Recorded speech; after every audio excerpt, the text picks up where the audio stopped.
Ahoj, já jsem Jakub Selembejšov, Mladá Boleslav. Dnes si představíme Buggy Predator 2, 208 obsah.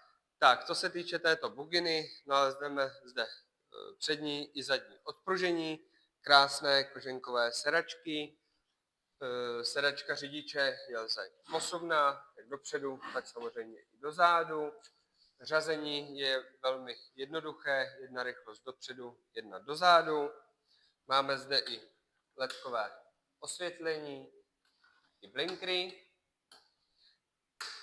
Co se týče startování, máme zde dvě možnosti, buď je zde elektrické startování, nebo i ruční startování, pokud by vás baterie nechala ve štychu. Buggy jezdí na čistý benzín, jelikož je to čtyřtak, takže jenom čistý benzín. Co se týče maximální rychlosti až 45 km/h, lze i jednoduše omezit na plynovém pedálu.